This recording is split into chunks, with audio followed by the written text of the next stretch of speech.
अभी सब्सक्राइब करें हमारे चैनल को और साथ में बेल आइकन को भी दबाना ना भूलें।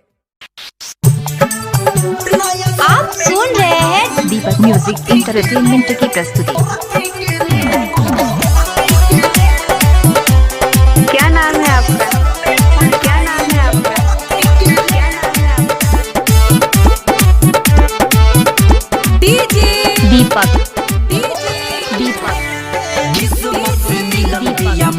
हाई फाई रे पत्थर छितर पिया बड़ी बाटे सुघराई रे किस्मत से मिलल बिया माल हाई फाई रे पत्थर छितर पिया बड़ी बाटे सुघराई मजा नहीं आवो होता सो और की मेरे मजा नहीं आवो होता सो और की मेरे नया साल में पटाई बगोरकी के रे अच्छा में पटाई बगोरकी के रे नया साल में पटाई बगोरकी के रे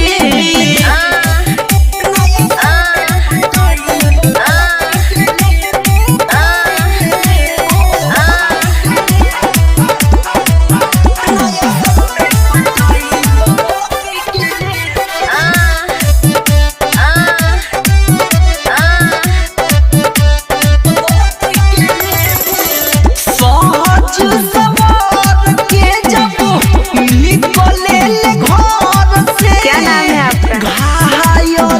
नाम तो आपने सुना ही होगा।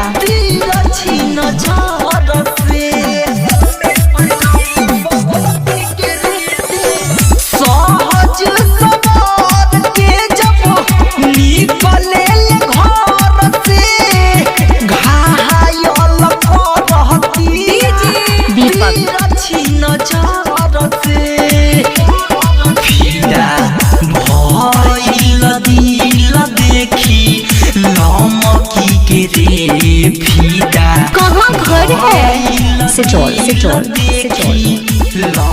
बजरंग चौल सिचौल। नया साल में नया साल में पटाई बगोरकी के रे नया साल में पटाई बगोरकी के रे नया साल में पटाई बगोरकी के रे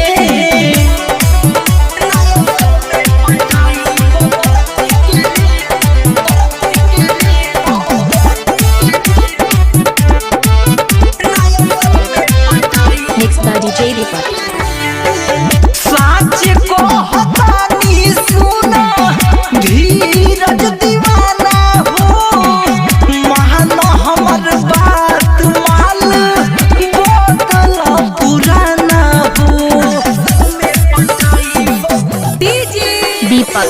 साँच को हतानी सुना धीरज दीवाना हो मानो हमर बात माल बोतल पुराना हो शैलेश अभिषेक अकेला कहे बमकी के रे शैलेश दीपक। शंकर कहे सुना बमकी के रे नया साल में